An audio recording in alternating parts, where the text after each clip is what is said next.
ආයුබෝවන්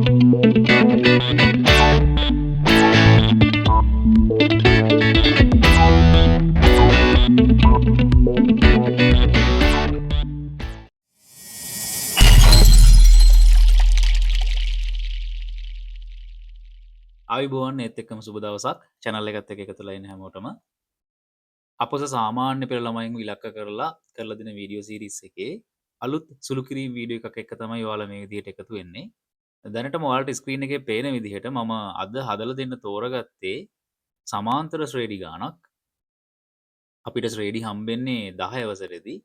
නමුත් හැම අවුරුද්දකම වගේ O level paper එකට ශ්‍රේණි ගානක් ඇවිල්ලා තියෙනවා. ඒක නිසා 11 වසරේ හිටියත් මේ දේවල් ආපහු ටිකක් මතක් කරගන්න එක සෑහෙන වටිනවා. මේ ගාන මම තෝරගත්තේ ටිකක් වෙනස් ටයිප් එකකට දීලා තියෙන හින්දා ඒත් එක්කම මම කියන්න ඕනේ මම මේ ගාන ලබා ගත්තේ 2024 අවුරුද්දට අදාළව මධ්‍යම පළාත් අධ්‍යාපන දෙපාර්තමේන්තුවෙන් 11 ශ්‍රේණි ළමයින්ට ලබා දීලා තිබුණු පැවරුම් පොතකින් මේ ගාන ටිකක් අපිට වෙන තැන්වලින් දැකලා පුරුදු නැති විදිහට වගේ තියෙන නිසා මට හිතුණා මේක සම්බන්ධයෙන් පොඩි විවරණයක් ඉදිරිපත් කරොත් හොඳයි කියලා. රයිට් අපි ගාන චුට්ටක් කියවුවොත් සමාන්තර ශ්‍රේණියක නවවන පදය දෙවන පදයමෙන් දෙගුණයකි. පස්වන පදය 30කි. එම ශ්‍රේණියේ කොටස් 4ක් අහනවා. පොදු අන්තරය සහ මුල් පදය මෙහි එන්වන පදය 3 වරහන් එන්දන 5 මගින් ලිවිය හැකි බව. තුන්වෙනි එක පද එන් ගණනක් ඇති මෙම ශ්‍රේණියේ පදවල එකතුව මෙන්න මේ ප්‍රකාශනය කියලා පෙන්වන්න තියෙනවා. පළමු පදයෙන් පටන්ගෙන අනුපිළිවෙලින් පිහිටි පද සංඛ්‍යාවක ඓක්‍ය 315ක් නම් එම පද ගණන අහනවා. රයිට්. අපි එහෙනම් හැමීට මේ ගානට ආරම්භයක් ගමු. ඔය ශ්‍රේණි සහ ශ්‍රේණි සම්බන්ධයෙන්ුත් මම වීඩියෝ එකක් කරලා තියෙනවා. ශ්‍රේණියක් සහ ශ්‍රේණියක් අතර තියෙන වෙනස අඳුරගන්න වීඩියෝ එකක් මම කාඩ් එකක් ඇඩ් කරන්නම්. ඒ වීඩියෝ එකත් බලලා ඉවර වෙලා මේකත් එක්ක එකතු වුණොත් ටිකක් වැඩි දැනුමක් එක්ක මෙතනින් එහාට මේක බලන්න පුළුවන්කමක් ලැබේ. රයිට්. අපි සාමාන්‍යයෙන් දන්න දෙයක් තමයි සමාන්තර ශ්‍රේණියක අපිට සිද්ධ වෙනවා දේවල් දෙකක් එක්ක ඉස්සරහට යන්න. ඒ දේවල් දෙක තමයි පළමු පදය සහ පොදු අන්තරය. පළමු පදය සහ පොදු අන්තරය. ඕක ගුණෝත්තර ශ්‍රේණි වලට එනකොට පළමු පදය සහ පොදු අනුපාතයේ විදිහට වෙනස් වෙනවා. අපි මෙතන සලකන්නේ ගුණෝත්තර ශ්‍රේණි නෙවෙයි සමාන්තර ශ්‍රේණියක් හින්දා මම ගන්නවා මෙයාගේ පළමු පදේ A විදිහටත් මෙයාගේ පොදු අන්තරය D විදිහටත්. මේක 10 11 පන්ති වලට පහළ දරුවෙක් බලන් ඉන්නවා නම් කලබල වෙන්න එපා දැම්මම වීඩියෝ එක ටිකක් බලාගෙන ඉන්න ඉස්සරහට යනකොට මොකද්ද වෙන්නේ කියන එක තේරෙයි. නමුත් අපි ගණන් හදන්න ගියපුවාම පළමු පදේ සහ පොදු අන්තරයට A සහ D කියන ඒ සම්මත සංකේත දෙක ගන්නවා කියලා 10 අවසර ඉන්න ඕන ළමෙක් මේ වෙනකොට මං හිතනවා දන්නවා ඇති කියලා. අපි මෙන්න මේ A සහ D පාවිච්චි කරලා අපිට දීලා තියෙන මෙන්න මේ පළමුවෙනි දත්තය සහ මෙන්න මේ පස්වෙනි පදයේ 30යි කියන දත්තය පාවිච්චි කරලා try කරමු මෙන්න මේ A සහ D හොයාගන්න. අපිට පොදු අන්තරය විතරයි හොයන්න කියලා තියෙන්නේ. නමුත් පොදු අන්තරය හොයාගන්නකොට ඒත් හොයාගන්න වෙනවා. මොකද ඊට පස්සේ මුල් පද ටික ලියන්න කියලා කියනවනේ. ඒක නිසා අපි try කරමු මේ කට්ටියගෙන් අපි දැනට ගත්ත සංකේත වලින් මෙන්න මේ කියන දත්ත ටිකට අනුකූලව මොන හරි දෙයක් ලියා ගන්න. පළවෙනි දත්තෙන් කියනවා ශ්‍රේණියක 9 වන පදය දෙවන පදයමෙන් දෙගුණයකි කියලා. අපි දන්නවා 9 වෙනි පදය කියන කෙනේ T9. T9 වෙනවලු දෙවෙනි පදය වගේ දෙගුණයක්. එහෙනම් T9 සමානයි දෙවරක් T2 වෙන්න ඕන. ඊළඟට මේ T9 අපි ලියාගමු. අපි මෙන්න මේ දන්න A සහ D සූත්‍ර වලින්. මම මෙන්න මේ හරියෙන් අපිට අවශ්‍ය වෙන TN සූත්‍රයේ නිකමට ලියලා තියන්නම්. TN කියලා කියන්නේ A ධන N ඍණ 1 වතාවක් D කියන සූත්‍රය අපි මේ එකවරම මේකට පාවිච්චි කරන්න යන්නේ. මෙතන T9 එහෙනම් N9යි. A කියන්නේ අපි පළමු පදේ වෙනුවට ගත්තේ අපිත් ඒම තමයි ගත්තේ. සූත්‍රයේ තියෙන්නේ එහෙම තමයි. N ඍණ 1. මෙතන N කියන්නේ දැන් අපි 9 වෙනි පදේනේ හොයන්නේ. එහෙනම් N ඍණ 1යි කියලා කියන්නේ 9 ඍණ 1යි. ඒක 8යි වෙන්න ඕනේ. එහෙනම් මට මේ T9 වෙනුවට එකවරම ලියන්න පුළුවන් A ධන 8යි D කියලා. A ධන 8යි D සමානයි දෙක වාරයක්. දැන් අපිට ඕනේ දෙවෙනි පදය. ඒ කියන්නේ n සමානයි 2 වෙන අවස්ථාව. කියන්නේ T2 අපිට ඕනේ. T2 A ධන දෙක ඍණ එක වතාවක් D කියන එක නෙවෙයි කියන්නේ. ඒ කියන්නේ ඒ ධන n ගෙන් එකක් අඩු වුනහම දෙකෙන් එකක් අඩු වුනහම 1යි එක් වරක් D කියන්නේ Dම තමයි. එහෙනම් අපිට මෙතෙන්ට T දෙක වෙනුවට දාන්න පුළුවන් ඒ ධන D කියලා. නමුත් මේ විදිහට දානකොට මෙතන මේ ඉස්සරහා දෙක ගුණ කිරීමක් තියෙන නිසා මෙහෙම ලියන්න බෑ. වරහන අනිවාර්යයි. දැන් තියෙන්නේ මේක චුට්ටක් සුළු කරගන්න. මේ පැත්තේ A ධන 8යි D සමාන වෙනවා දෙවතාවක් මේ වරහන ඇතුලේ තියෙන හැම දෙයක්ම ඉස්සරහ තියෙන දෙක ඉලක්කමින් ගුණ කරලා දාමු. 2 A ගෙන් ගුණ වුණාම 2A ධන 2 D ගෙන් ගුණ වුණාම අපිට 2යි D කියලා එනවා. දැන් අපිට පුළුවන් මේකේ පද ටික එහාට මෙහාට කරලා මේක පද ටික එක පැත්තකට එන විදිහටත් ඊට පස්සේ ඉලක්කම් උත්තරයක් එනවා නම් ඒක සමාන ලකුණෙන් එහා පැත්තට යන විදිහටත් පිළිවෙලකට හදාගන්න. මම ඒ වැඩේට මෙන්න මේ වම් පැත්තේ තියෙන ඒ දන 8id කියන ප්‍රකාශනය කෙලින්ම මම අරන් යනවා එහා පැත්තට. එතකොට මේ පැත්ත බිඳුවක් වෙනවා. මේ පැත්තේ 2a ධන 2id දැනටම තියෙනවා. ඒත් එක්කම මේ ධන a ඍණ a විදිහට ලියන්න වෙනවා. ධන 8id ඍණ 8id විදිහට ලියන්න වෙනවා. මේක සුළු කරගත්තාම උත්තරයක් එයි බිඳුව සමානයි 2a ඍණ a කියලා කියන්නේ a ධන 2id ඍණ 8id කියලා කියන්නේ ඍණ 6id. මම මේක ගන්නවා මගේ අංක 1 ප්‍රකාශනයේ විදිහට පළමුවෙනි දත්තෙන් මම ගත්ත ප්‍රකාශනය. දැන් a සහ d කියලා හොයන්න දෙන්නෙක් ඉන්නවනේ. එහෙම වුණාම එක සමීකරණයකින් අපිට කරන්න පුළුවන් දෙයක් නැහැ. අපිට සමීකරණ දෙකක් ගන්න වෙනවා. ඔය දෙවෙනි සමීකරණේ හොයාගන්න අපි යමු දෙවෙනි දත්තයට. මේක කියනවා පස්වෙනි පදයේ 30ක් කියලා. ඒ කියන්නේ t5 සමාන වෙනවලු 30ට. t5 30යි කියලා කියන්නේ. එහෙනම් මේකටත් ඒ විදිහටම දාමු. n සමානයි 5 වෙනවා. එතකොට t5 සමානයි a ධන n ඍණ 1යි කියලා කියන්නේ මෙතන දැන් 5 ඍණ 1යි 4යි. වරක් d. t5 වෙනුවට මට දාන්න පුළුවන් a ධන 4යි d කියලා. a ධන 4යි d සමානයි 30යි. මේ මගේ දෙවෙනි දත්තෙන් මං ගත්ත ප්‍රකාශනය. දැන් ගැටලුව බොහෝ දුරට විසඳිලා තියෙන්නේ A සහ D කියලා දන්නේ නැති දෙන්නෙක් ඉන්නවා. ඒ දෙන්න විසඳන්න වෙනස් සමීකරණ දෙකක් තියෙනවා. දැන් ඔයාලට මෙතනින් එහාට මේ ගානේ යන්න ඕන විදිහ තේරෙන්න ඕනේ. මේක සමගාමී සමීකරණයක් විදිහට විසඳන්න තමයි තියෙන්නේ. මම ඒකට ඉඩ ඕන නිසා මම මේ බෝඩ් එකේ තියෙන අනිත් ටික අයින් කරලා සමගාමී සමීකරණ දෙක විතරක් පිළිවෙලට ලියා ගන්නවා. මේ සමීකරණ දෙක තමයි අපි කලින් ගත්තේ. A ඍණ 6id සමානයි 0යි අංක 1 විදිහට ගත්තා. A ධන 4id සමානයි 30 අංක 2 විදිහට ගත්තා. දැන් මේ දෙන්න විසඳන්න ඕනේ. විසඳනකොට බලන්න ඕනේ A ගෙයි D ගෙයි සංගුණක දිහා. සංගුණක සමාන වෙලා තිබුණොත් වැඩේ ලේසි. නැත්තම් අපි සංගුණක සමාන කරගන්න එකනේ කරන්නේ. මෙතන 1A 1A මෙන්න මේ දෙන්න දැනටම සමාන වෙලා තියෙන්නේ. එහෙනම් වැඩේ ටිකක් ලේසි. ඊට පස්සේ බලමු මේ දෙන්නගේ ලකුණ දෙන්නම ධන. කියන්නේ කවදාකවත් මේ දෙන්න එකතු කරාට අහෝසි වෙලා යන්නේ නැහැ. ධන තවත් ධන උත්තරයක් අපිට එකතු වෙවි හම්බෙන එක නෙවෙන්නේ. එහෙනම් මේ දෙන්න අහෝසි කරලා දාගන්න මට සිද්ධ වෙනවා මේ සමීකරණ දෙක අඩු කරලා දාන්න. මම එක්කෝ පළවෙනි සමීකරණයෙන් දෙවෙනි සමීකරණය අඩු කරනවා. එහෙම නැත්නම් දෙවෙනි සමීකරණයෙන් පළවෙනි සමීකරණය අඩු කරනවා. ඔය කෝක කරත් ප්‍රශ්නයක් නැහැ. මම අඩු කරන්නම් දෙවෙනි එකෙන් පළවෙනි එකේ. තව පොඩි විශේෂ දෙයක් මේක පෙන්වන්නත් පුළුවන්. මම ලියනවා දෙවෙනි සමීකරණය අඩු කිරීම පළමු සමීකරණය මගින්. පදෙන් පදේ පිළිවෙලට අඩු කරගෙන යමු. A ගෙන් A අඩු කරමු. ධන 4id ගෙන් අඩු කරමු ඍණ 6id. ධන 4id ගෙන් අඩු කරමු ඍණ 6id. 30න් අඩු කරමු බිඳුවක්. එහෙම නැත්නම් මේ දෙවෙනි සමීකරණයම මුලින් ලියලා අඩු කිරීමක් දාලා පළවෙනි සමීකරණය වම් පැත්ත මුලින් ලියලා සමාන කරලා 30 අඩු කිරීම බිඳුව කරන්නත් පුළුවන්. මම ඒ විදිහට ලියන්නම්. දෙවෙනි සමීකරණය අපිට තියෙනවා A ධන 4id දැන් අඩු කරන්න ඕනේ මේකෙන්. ඊට පස්සේ පළවෙනි සමීකරණ ලියන්න ඕනේ. හැබැයි පළවෙනි සමීකරණේ පද දෙකක් තියෙනවා මේ. A ඍණ 6id. ඒක නිසා වරහණක් දාන්න වෙනවා. A ඍණ 6id සමානයි දකුණු අත පැත්තේ දෙවෙනි සමීකරණයෙන් තමයි පළවෙනි එක අඩු කරන්නේ. එහෙනම් 30 ඍණ බිඳුව විදිහට ලියන්න පුළුවන්. දැන් මෙන්න මෙතන A ධන 4id මෙන්න මේ ඍණ ලකුණෙන් මේ වරහන් ඇතුලේ ගුණ කරලා දාමු. ඍණ ලකුණ A මෙතන A ගේ ලකුණ ධනනේ නම් ඍණයි ධනයි ගුණ වුණාම ඍණ A වෙනවා.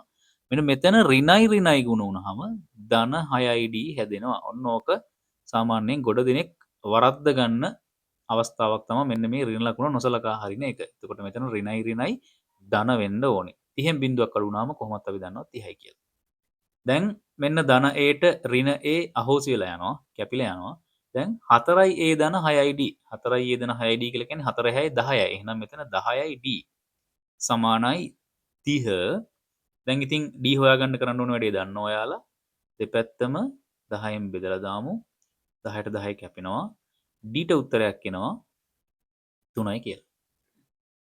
එක්කෙනෙක් හොයාගත්තා. අපිට කියනවා පොදු අන්තරය හොයන්න කියලා. ඔන්න පොදු අන්තරේ වැඩේ හරි. D සමානයි 3යි.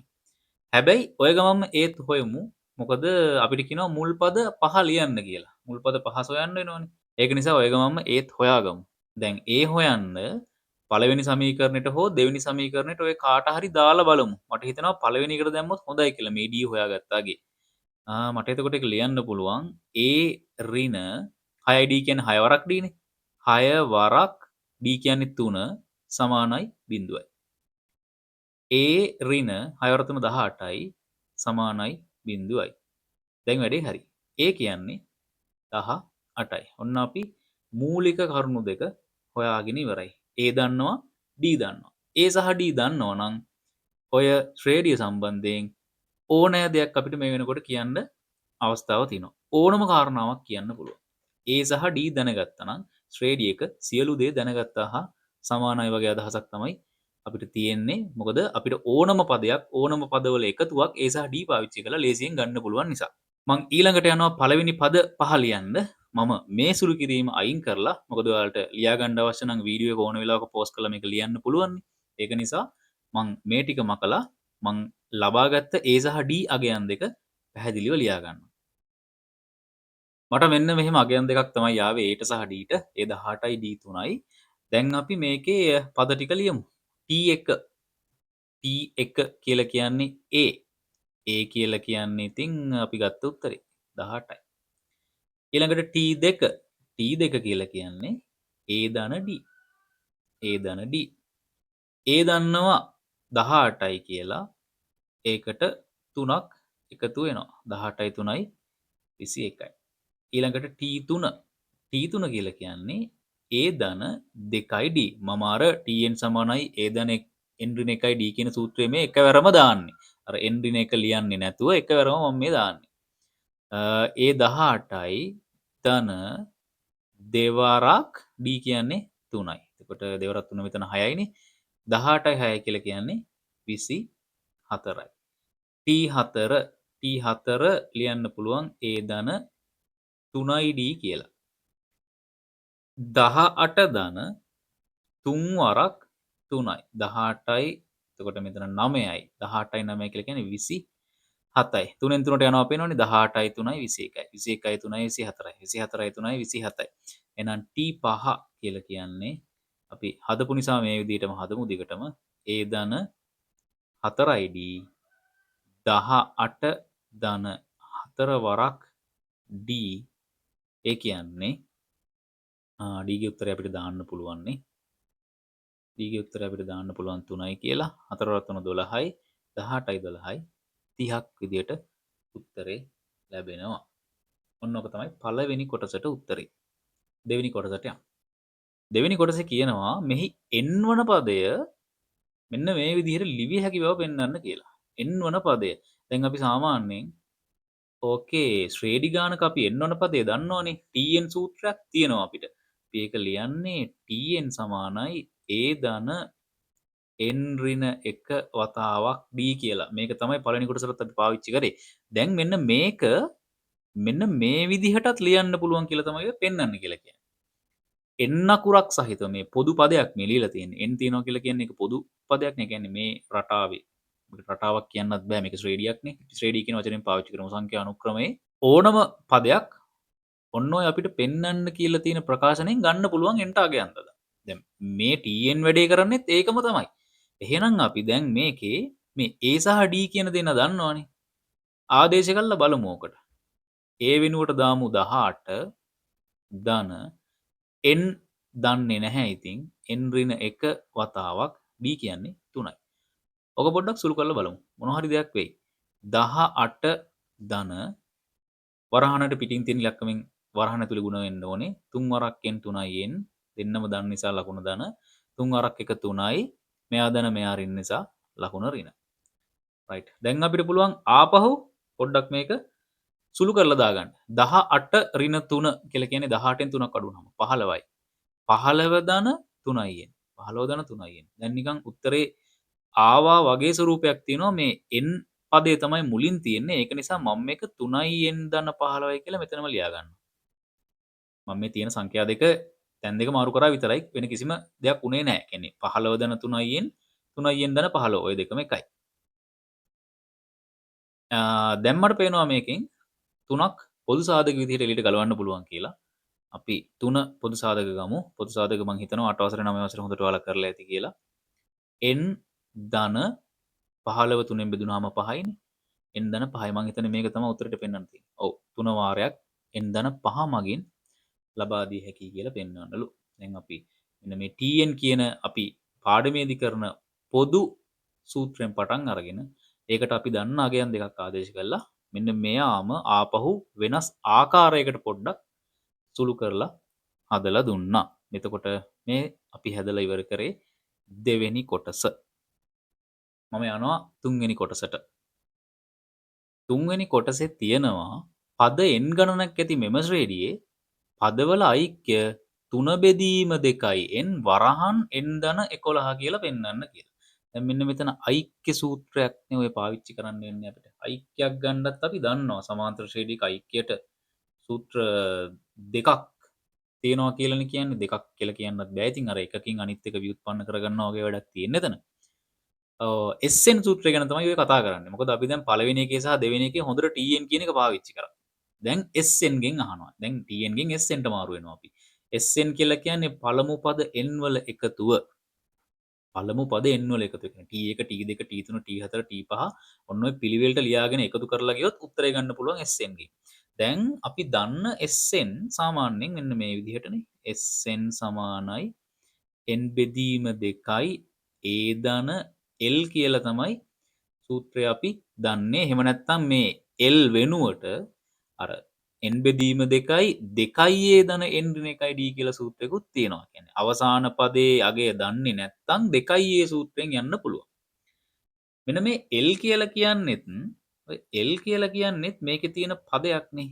කොයි හරි අවස්ථාවක මේක ලියලා ඉවර වෙන තැන අගය තමයි ඔන්න ඔය L කියලා කියන්නේ. එතකොට L කියලා කියන්නේත් මේකේ මොකක් හරි පදයක්. එහෙනම් L වෙනුවටත් අපිට ඕන වෙලාවක අර a ධන n ඍණ 1යි d කියන සූත්‍රය දාන්න පුළුවන්. කිසිම ගැටලුවක් නැතුව. ඕක දාන්න පුළුවන්. මොකද ඔය අගය n ගෙන් මේ ගන්න පුළුවන් t n ගෙන්. දැන් අපි මෙන්න මේක වෙනුවට දාන්න පුළුවන් තව එකක් දක්වනවනේ උඩින්. 3 වරක් n ධන 5 කියලා. ඇයි අපි ඔප්පු කරානේ? a ධන n ඍණ 1යි d ගෙන් 3 වරක් n ධන 5 කියලා එකක් එනවා කියලා. එහෙනම් මම කෙලින්ම මෙන්න මෙයාගේ L ට මේ 3 වරක් n ධන 5 කියන එක ආදේශ කරන්න. Sn සමානයි n බෙදීම 2යි a ධන 3 වරක් n ධන 5. මට ඕක දාන්න පුළුවන්. දැන් aටත් උත්තරයක් දන්නවා. a 18යි. n බෙදීම 2යි 18 ධන 3 වරක් වරහන් n ධන 5. දැන් තියෙන්නේ ඔක සුළු කරන්න. n බෙදීම 2යි 18 ධන 3 n ගෙන් වැඩි වුණාම 3යි n 3 5න් වැඩි වුණාම 3 වරක් 5 15යි. රයිට්. මේ වගේ තැනකට ඇවිල්ලා තියෙන්නේ. මට පොඩ්ඩක් පේනවා උත්තර එනවා වගේ කියලා. n බෙදීම 2යි මෙතන n වරහන් ඇතුළු සුළු කරන්න ආයේ n පදයක් නැහැ. එහෙනම් මම එයාව එහෙමම ලියන්නම්. 18 ධන 15 18යි 15යි කියලා කියන්නේ 33යි. ධන 33යි. මේක දිහා දැකපුව ගමන් ආපහු තුනක් පොදු සාධක විදිහට ගලවන්න පුළුවන් කියන එක තේරෙන්න ඕනේ. n බෙදීම 2 වරක් 3 වරක් වරහන් ඇතුළු ඉතුරු වෙනවා n ධන 33 3ෙන් බෙදුනහම 11යි. රයිට්. දැන් උත්තරේ ඇවිල්ලා තියෙන්නේ n වරක් 3 කියන්නේ 3යි n බෙදීම 2 වරක් n ධන 11. අපිට මේක තමයි උත්තරයට පෙන්වන්න තියෙන්නේ. හතරවෙනි සහ අවසාන කොටස අපෙන් අහනවා පළමු පදයෙන් පටන්ගෙන අනුපිළිවෙලින් පිහිටි පද සංඛ්‍යාවක එකතුව 315ක් නම් එම පද ගණන සොයන්න. දැන් අපි එස්සෙන්ට අපි දන්න සූත්‍රයට අමතරව මේකේ AD අගයන් ආදේශ කළා මේකටම අනන්‍ය වෙච්ච ප්‍රකාශනයකුත් ගත්තා. ඒක තමයි මේ තුන්වෙනි කොටස අපි හැදුවේ 3යි n බෙදීම 2 වරක් n ධන 11යි කියලා. එහෙනම් අපි ඕකට කෙලින්ම දාමු. මෙන්න මේ එස්සෙන් තමයි අපිට ඔය දීලා තියෙන්නේ 315ක් කියලා. අපෙන් අහන්නේ ඔය 315 වෙන්නේ පද කීයක් එක දිගට එකතු කරොත්ද කියලා. පද ගාන දක්වන්නේ n ගෙන්නේ. එහෙනම් ඕකට n දාමු. එස්සෙන්ට මම දානවා 315යි කියලා. සමානයි 3යි n බෙදීම 2 වරක් n ධන 11. මේ 3 බෙදීම 2 කියන එක බෙදීම දෙකක් එහා පැත්තට ගුණ කිරීම කරමු. මේ 3 පල්ලෙහාට දාගමු. 315 බෙදීම 3 වරක් 2 සමාන වෙනවා n වරක් n ධන 1ට. 315 අපිට 3ෙන් බෙදන්න පුළුවන්. 3ට 3 ඒවා 1යි, 3ට 3 ඒවා 1යි, 1ට නෑ 105යි. 105 දෙකෙන් ගුණ වුණාම 210යි. 210 සමානයි n වරක් n ධන 1යි. දැන් අපිට මේක දිහා බලපුවාම කරන්න තියෙන්නේ වරහන අයින් කරන එක තමයි. වෙන අපිට කරන්න තරම් එහෙම ලොකුවට යන්න පාරක් පේන්නේ නැහැ. මොකද n වරක් n ධන 1 කියන්නේ අනුයාත පද දෙකක් ගුණ වෙලා 210 හොයනවා කියන එක ටිකක් අමාරු වැඩක්. 210 සමානයි. ඒක නිසා මම වරහන අයින් කරන්න තීරණය කරනවා. n වර්ග ධන n. රයිට්. ඊට පස්සේ අපිට මෙහෙම එකක් එනවා. දැන් මේක බැලූ බැල්මට වර්ග සමීකරණ පාඩම තේරෙන්න ඕන. මොකද දෙවෙනි බලයක් ආවනේ. ඒක වර්ග සමීකරණයක් විදියට දැන් තියෙන්නේ. වර්ග සමීකරණය විසඳන්න ඕන දැන්. ඒක නිසා එක පැත්තක් බින්දු කරගන්න ඕනේ. ඒක නිසා මම මෙයා මෙහෙට අරන් යනවා. බිඳුව සමානයි n වර්ග ධන n ඍණ 210යි. දැන් මෙන්න මෙයා විසඳන්න ඕනේ. 210 සාධක හොයන්න වෙනවා. 210 සාධක හොයන්න වෙනවා. මෙන්න මේ මැද පදේ එකක් ගැලපෙන විදිහට 21 වරක් 10 නම් ගන්න පුළුවන්. හැබැයි 21යි 10න් අපිට එකක් හදාගන්න බෑ මොනවත් කරලා. ඒක නිසා වෙන දෙයක් ගැන හිතන්න වෙනවා. මේ වගේ වෙලාවක වැඩේ හිතාගන්න ටිකක් අමාරු නම් අපි ඕක දන්න විදිහකට පොඩ්ඩක් ලියලා බලමු. 21 වරක් 10 අපිට හදන්න පුළුවන් 210 කියලා. 21 වරක් 10 210 හම්බ වෙනවා. නමුත් 21යි 10 එකතු කරලවත් අඩු කරලවත් අපිට මෙතන ධන එකක් හදාගන්න බෑ. ඒක නිසා මේක කීරවත් ගැලපෙන්නේ. එහෙනම් අපි මෙයාව චුට්ටක් ආයෙ කඩා ගමු. 21 පුළුවන් 7 වරක් 3 කියලා ලියන්න. 10 පුළුවන් 2 වරක් 5යි කියලා ලියන්න. එතනින් අපිට පොඩි වාසියක් ගන්න පුළුවන් මේකේ. 2 වරක් 5යි. ඊට පස්සේ මේ සංඛ්‍යා පොඩ්ඩක් එහෙ මෙහෙ පොඩ්ඩක් එහෙට මෙහෙට මාරු කරලා ගුණ කරලා බලමු. දැන් මාරු කරාට ප්‍රශ්නයක් නැහැ නේ. ගුණ කිරීමක් නේ තියෙන්නේ. මොනවා කරත් මේ උත්තරේ හැදෙනවා. ඒක නිසා අපි බලමු නිකමට නිකන් 3 වරක් 2 6යි 4 5 35යි 35යි 6යි වැඩි ටිකක් හොඳටම වැඩි. අපිට එකක් ඕනේ හදාගන්න. ඒක නිසා මම තීරණය කරනවා මෙන්න මේ දෙන්නා සහ මෙන්න මේ දෙන්න ගුණ කරලා බලන්න. 4 3 14යි 4 3 14යි 3 වරක් 5 15යි. වැඩේ හරි වගේ තේරෙනවා. 14 වරක් 15 210 හැදෙනවා. 15න් 14ක් අඩු වුණාම හරි එකයි. එකයි. එහෙනම් වැඩේ හරි. අපි මේක ගැලපෙන විදිහට ලකුණු දාගන්න ඕනේ එතකොට. ඍණ 210ක් තමයි හදන්න තියෙන්නේ. ධන එකක් ඉතුරු වෙන්න ඕනේ. එහෙනම් මෙයා ධන වෙන්න ඕනේ. මෙයා ඍණ වෙන්න ඕනේ. දැන් දාමු. බිඳුව සමානයි n වර්ග ධන 15යි n ඍණ 14යි n ඍණ 210යි. බිඳුව සමානයි දැන් පද යුගල් කරලා සාධක ගලවන්න තියෙන්නේ මෙතනින් එහාට. මෙන්න මේ දෙන්න වෙනම සලකමු. මෙන්න මේ දෙන්න වෙනම සලකමු. එහෙම ගත්තාම හොඳටම පැහැදිලි n අකුරක් තමයි මේ දෙන්නගෙන් පොදු වෙන්නේ කියලා. එතකොට මෙතන n ධන 15ක් වෙනවා. මෙතන පොදු සාධක ගලවුවාමත් n ධන 15ම තමයි වෙන්න ඕනේ. අපි චුට්ටක් මේ දෙන්න කම්පෙයාර් කරලා බැලුවොත් කලින් ඍණ 14යි n තිබිලා තියෙනවා. නමුත් දැන් මෙතන n විතරයි තියෙන්නේ. ඒක නිසා ඍණ 14 කියන එක තමයි මෙතන එළියට ගිහිල්ලා තියෙන්නේ. 14න් බෙදුනාම 15ක් ලැබෙනවා. දැන් තියෙන්නේ බිංදුව සමානයි අපිට සාධක ටික දැන් ඇවිල්ලා තියෙන්නේ n ධන 15 කියන්නේ එක සාධකයක් n ඍණ 14 කියන්නේ ඊළඟ සාධකය. දැන් මේකෙන් අවසාන උත්තරයට යන්නේ කොහොමද? අපිට මෙතන තියෙන්නේ මෙන්න මේ n ධන 15 කියන්නේ මොකක් හරි සංඛ්‍යාවක්. n ඍණ 14 කියන්නේත් මොකක් හරි සංඛ්‍යාවක්. ඒතකොට ඔය දෙන්න වරහන් දාලා තියෙනවා කියන ඔය දෙන්න ಗುಣ වෙලා වෙ තියෙන්නේ. සංඛ්‍යා දෙකක් ಗುಣ වෙලා බිංදුවක් හම්බෙලා. නමුත් අපි කිසිම සංඛ්‍යාවක් හරියට දන්නේ නැහැ. ඒක නිසා කෝකටත් කියලා අපි දෙන්නවම බිංදු කරලා දාමු.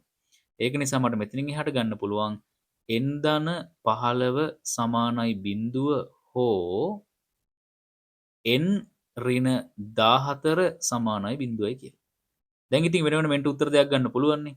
එකක එනවා n සමානයි ඍණ 15ක් හෝ n සමානයි ඍණ 14යි කියලා. දැන් nට ඔය ආපු උත්තර මෙතන n ගේ උත්තරේ 14ක් වෙන්න ඕනේ. දැන් ඔය nට ආපු උත්තර දෙකම අපිට පිළිගන්න බෑ. මොකද මේ n කියන්නේ පද සංඛ්‍යාවක්නේ. පද සංඛ්‍යාවක් ඊටවත් ඍණ සංඛ්‍යාවක් වෙන්න බෑ. ඒක නිසා අපි ඒක ලියන්න ඕනේ. n පද ගණනක් නිසා n පද ගණනක් නිසා n අසමානයි ඍණ 15යි. ඒක නිසා nට ගැලපෙන පිළිතුර වෙන්නේ 14. නමුත් අපි මෙතන අන්තිමේ පිළිතුර ගැලපෙන විදිහට හදලා ලියමු. එකතුව 315ක් වන්නේ එකතුව 315 වන්නේ පළමු පද 14 එකතුවයි. පළමු පද 14ක එකතුවයි. ඔන්න ඔය විදිහට තමයි ඒ ගාන සම්පූර්ණයෙන්ම හැදිලා ඉවර වෙන්නේ. ටිකක් හොඳ ගානක්, හොඳ සුළු කිරීමක් තිබුණා. මම හිතනවා ශ්‍රේණි පාඩම සම්පූර්ණයෙන් ආපහු මතක් වෙන්න ඇති. ඒත් එක්කම අවසාන කොටසට වර්ග සමීකරණ විසඳීමකුත් ආපහු සෙට් වෙලා ඒ ටිකත් ආපහු මතක් වෙන්න ඇති. ඉතින් මේ විදිහට අලුත් වීඩියෝ එකකින් ළඟදිම ආපහු ඔයාලට හොඳ ගානක් හදලා දෙන්න බලාපොරොත්තු වෙමින් අදට මේ වීඩියෝ එක මම මේ විදිහට ඉවර කරනවා. කරගෙන යන වැඩ කටයුතු ටික ඒ විදිහටම සාර්ථකව කරගෙන යන්න. ඔගොල්ලෝ සියලු දෙනාටම සුබ දවසක්. ජය වේවා.